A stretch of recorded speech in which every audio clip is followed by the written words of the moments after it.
feel like Gordon Bombay would have taken his career to even further heights. Everything's flashy, everything's cocaine, everything's Fun. Open wide for some soccer. I don't care what you think about what your personal thoughts are at home. I care that you hate the Cowboys. Call this college ruled. Welcome, everybody, to the Sports Experience Podcast. I'm Chris. This is Dom. As always, we're just a couple of comics here talking sports. Please give our YouTube channel a like and a little subscribe. Maybe comment. It doesn't have to be positive. It can be whatever you want. Be as negative as possible. That's what I want. We always record right here at Engle Studio, and we're in the middle of a block of some of the most iconic coaches in college basketball. We're talking the Big East coaches, 80s until technically now. But who we got today? Today we got the lovable, fun, awesome paisan, Lou Carnesecca, everybody. The Pasta Master. Pasta Master. Let's just dive right in here. Yeah, give it to me. Luigi P. Carnesecca, which, awesome. You don't hear the name Luigi anymore. No. No. And you should. You should. And maybe the Mario Brothers ruined that. Maybe they did. I don't know if he had a brother named Wario, but let's get into it.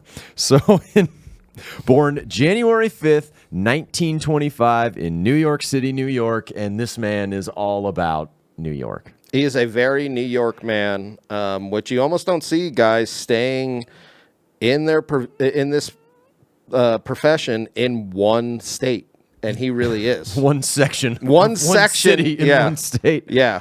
His parents were Italian immigrants. His dad, Alfred, owned a grocery store. And he lived in the apartment above the grocery store in East Harlem. And his mom, Adele, was actually quarantined on Ellis Island for 40 days due to scarlet fever. So this is like a true American story. This is a true, they almost changed his last name kind of story. Yeah, well, they didn't, which is great. Got to preserve these last names. In addition to the grocery store, his dad was a stonemason back in Italy. During the Depression, actually, when they ran the grocery store, there was a good story. They would just put up, because people didn't have a lot of money and they were probably short. They just put the name up on a board and what they owed. And he had commented they rarely got stiffed, which... Italians, you don't want to mess with them. You don't want to short pay them. You don't want to short an Italian. No, you don't. He helped out in the grocery store as a kid, but was obsessed with sports growing up. And, during the 20s and 30s, New York was like the sports mecca for the United States. Yes, 100% the sports mecca. And he said that he saw St. John's play their first game ever. I think it was in like 41 or something like that. And he's older than the program. But literally, he was saying like these guys came out, I forgot what year, maybe it was 48. Yeah. Or something like that. But like they came out in the all red because they had always been all red. And he was just like, oh, I want to be a part of them. For you know what I mean? It like gave him that kind of like weird kind of like, oh, this is going to be my future. Ladies in red. So he was not a great athlete, though.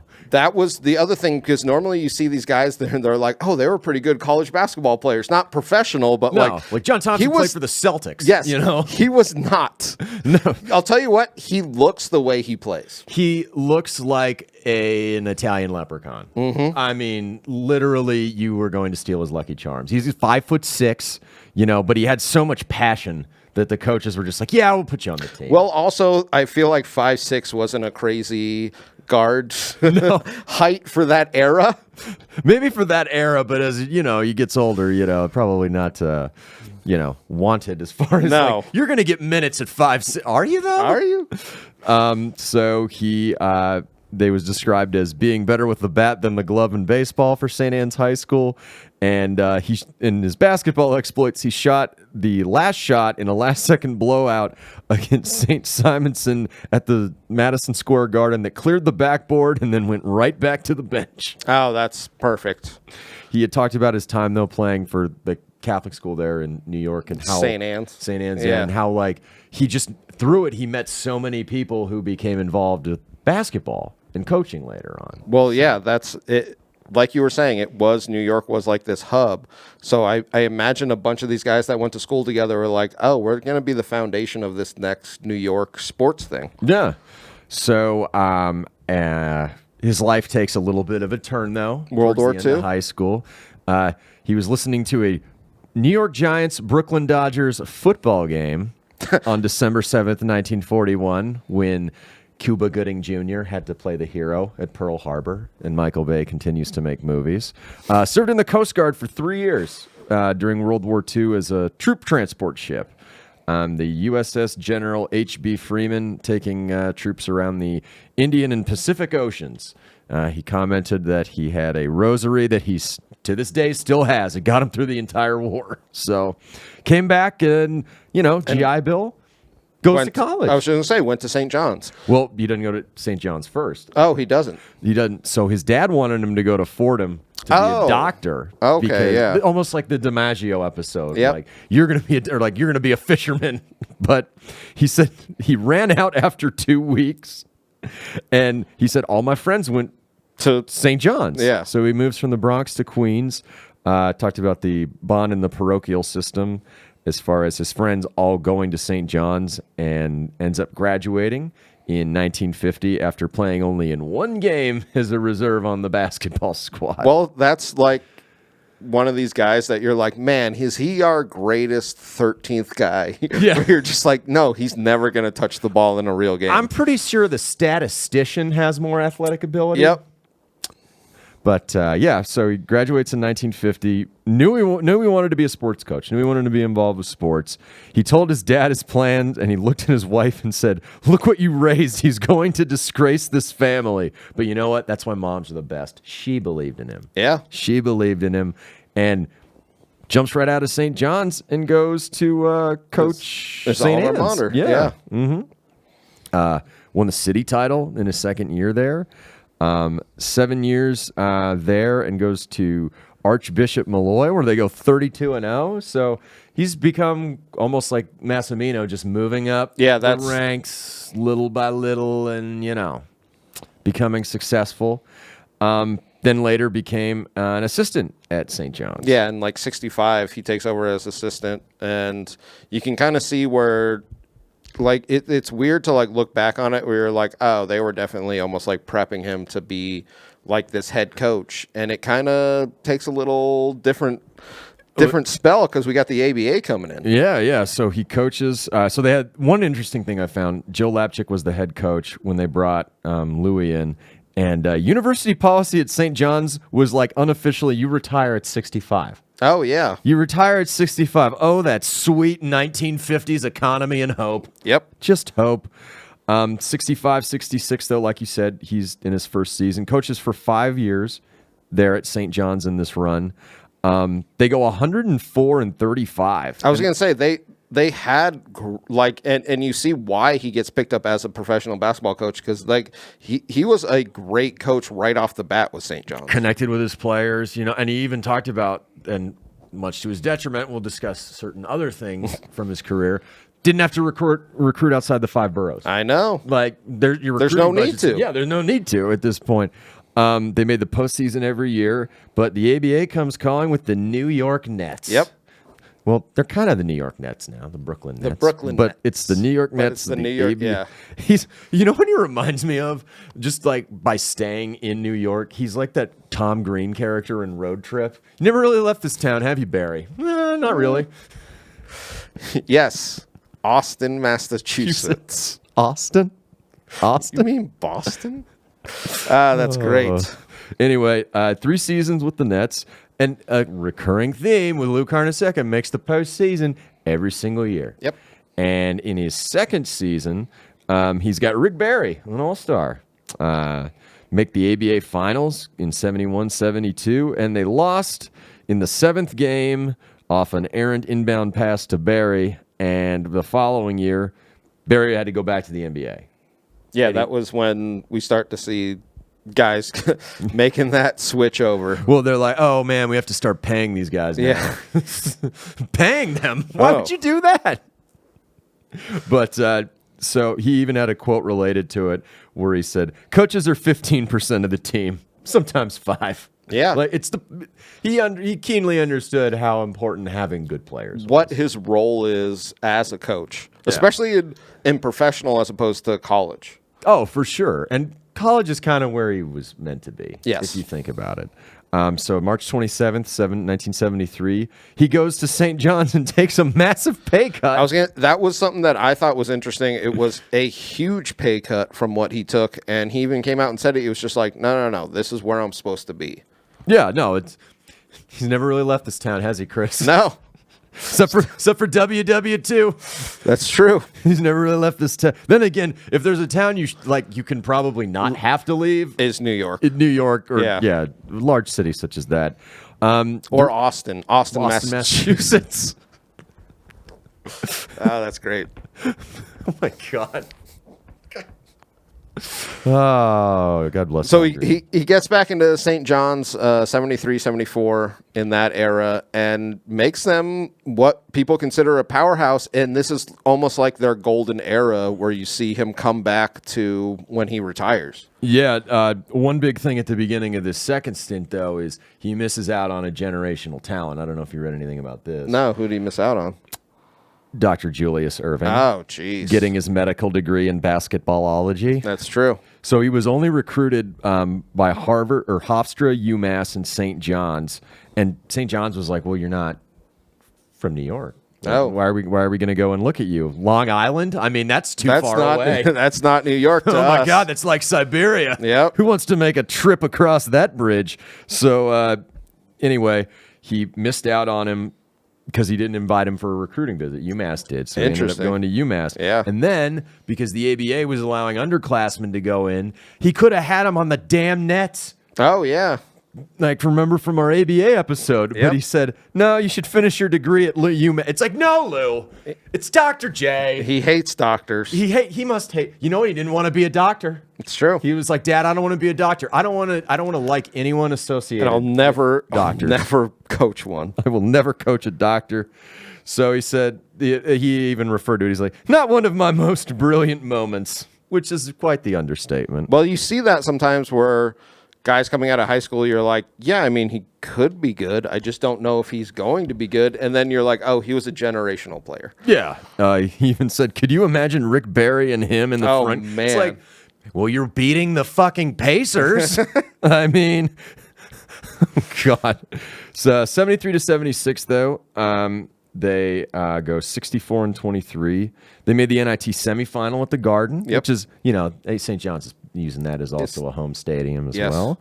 And 74-75. 75-76, they were in the first round of the tournament. And then 76 to 79, they made the NCAA tournament the first 2 years. And in that year, the first year, in 78-79, they go 21-11 and made it all the way to the Elite Eight, which he makes some trips there. He makes some, yes. He doesn't have any national champs, but he definitely makes some trips. And then we get into the Big East forming. 79-80, that's right. They go 24-5, tie for first. He wins a lot of these Big East regular season. Especially in the 80s. John's, yeah, and he's starting to get some guys Yep. now. Some not Dr. J's, but some really good players. Maybe some Chris Mullins. Maybe some Chris Mullins and some Mark Jacksons. Some Mark Jacksons. You know what? Really good guard play. Really good guard. You know what I love? Have you ever seen the Mark Jackson card with the Clippers? Oh, with yeah, the with Menendez the brothers Menendez in brothers. the background. Literally hours after they killed their family. I mean, Great card. it's a great card. And Donald Sterling is probably sitting somewhere back there too. I mean, beautiful. God, fuck you, Donald Sterling. Taking him out of San Diego, you goddamn cocksucker. Anyway, 1980-81, they losing the NIT to Alabama. 81-82. Now you got your Chris Mullins, your Kevin Williams, and Bill Wennington, the last guy on the bench on those last dance teams. Sure, That's right. sure. Losing in the second round to Alabama, 82-83, 28. So one thing, I'll bring it up before we end it. He makes the postseason every single year of his coaching career. Every single time. They either go to the NCAA or the NIT. Yeah. Or the ABA finals or ABA There you playoffs. go. Beating Jackie Moon in the Flint Tropics. I do got to bring up the battles that they had with Georgetown Please do it. in Yes. the Madison Square Garden, because this almost like there are these moments in these Big East that made the Big East bigger than other conferences. And the sweater saga, there's just like little things that happen. So it was like Chris Mullin Patrick Ewing, the stars of this. Yeah. You know, St. John's comes out and beats Georgetown, who is a better team.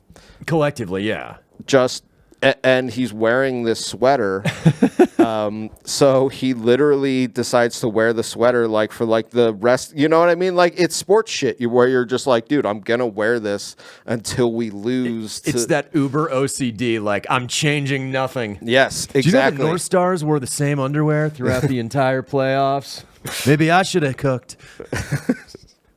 And then when they play Georgetown again, John Tom, like we said on the episode. John comes out literally with that exact sweater. I want to know the tailor, because you're going from 5'6" to Lou Carnesecca to 6'10", 6'9", yeah. 6'10" John Thompson.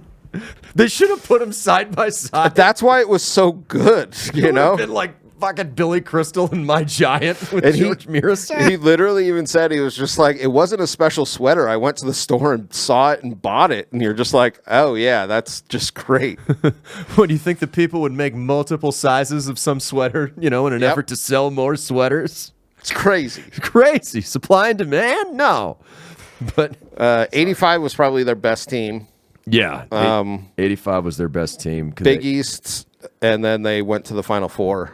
Yeah, and they got Jackson on this team. Yep, and they got Jackson. 31-4, and they rolled through the tournament and over in Lexington, because this is the same Final Four Massimino. Yep.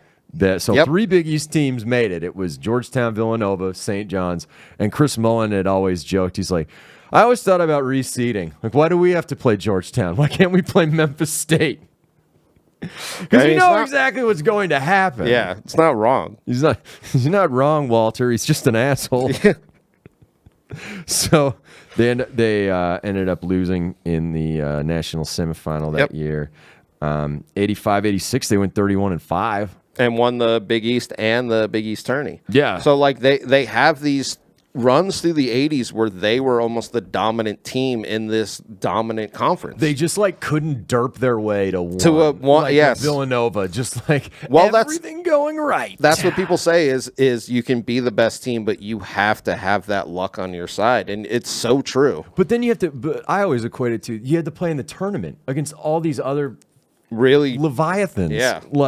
Even though you win, they even beat Syracuse in the final that year at the Garden. They were the number 1 seed in the West, and they got upset by Auburn by 16 points in the second round, which I won't say it was their last gasp, but that was their window. You know what I mean? And this is when we start to get Carnesecca getting older. Yeah, because he's already 60. That's what I mean. I mean, he served in World War II. And 65 is the retirement age. The AARP, they don't mess around. They're going to come just knocking on your door. That's right. It's time to go. Go where? We'll tell you where. 86, 87. They're a 6th seed in the tournament, but they lose to DePaul. The next season, they barely make it into the tournament, 87, 88, and they lose in the first round.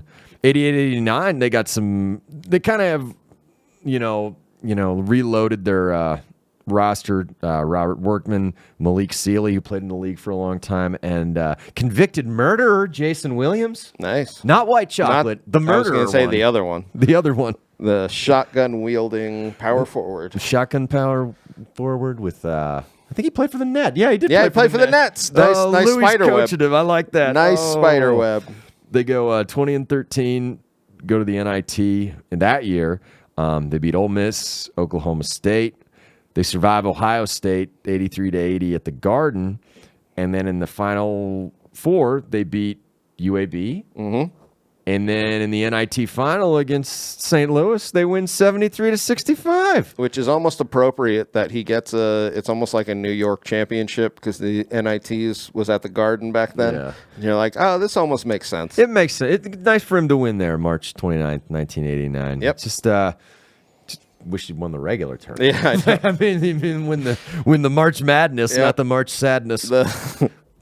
85 was their shot at it. That was 2 years of surgery. Missed my window. Lawyers don't surf. 89-90. They go 24-10. Then they're beaten in the second round by Duke, who just decides to crush people's dreams during this era. Yep. Because, they're assholes. 90-91, they have one kind of final go at it for him because he's winding down the end of his career. Yes. Because you know what? He's 66. Take that, St. John's. Getting a paycheck for one more year.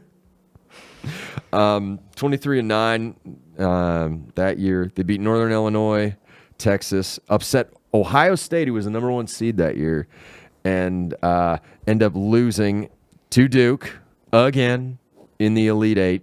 And that kind of that was their last kind of gasp. He did win the Big East conference that year, which I thought was great in his last year. The following season, yeah. Yeah.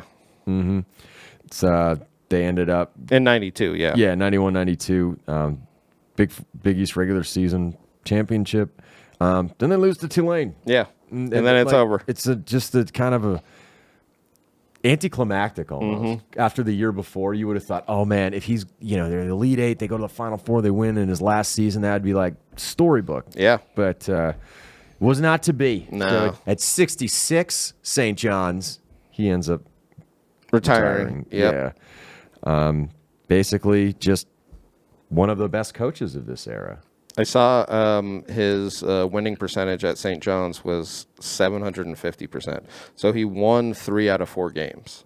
That's how you stay employed past 65. And then you look at how St. John's kind of was after he left, and you're like, oh yeah, they were never that powerhouse again. They had like little spurts, but not like that. They've cratered to the extent where they brought in Patino. Yeah. When you never thought that guy would get a job again. Yep. Where, like, you've had good players. I mean, like, what's his name? Ron Artest was there in the 90s. Felipe Lopez, those guys. But it just never got back to what it was. Yeah. Never, which is sad because that's elite. You need a good New York City team. Yeah, you really do. There's nobody really there anymore. No. Who's dominating. But anyway, during his career, he won 2 titles in high school, won 114 games in the ABA, and like said, 526 wins in college. Well, you kind of forget that he was a good professional coach. Yeah, he could have kept doing it. Yeah. I mean, I'm sure Nets would have brought him back. He chose to go to St. John's for less money. So it's literally like, no, this is where I should be. It's time for me to come home, everyone. Yep. It's time for me to come home. 3-time Big East Coach of the Year, 5 Big East regular season titles, 2 tournament titles, the NIT title, a Final Four. I mean, in the Basketball Hall of Fame, in the College Basketball Hall of Fame, it just his resume is missing one thing, which is kind of sad. Because if anyone deserved it of this era of Big East coaches, it was probably him. It was probably him. But Lou Carnesecca, still alive, by the way. 99. 99. So, let's make it to January 5th, 2025, and celebrate the centennial of this great coach. That would be awesome. All right.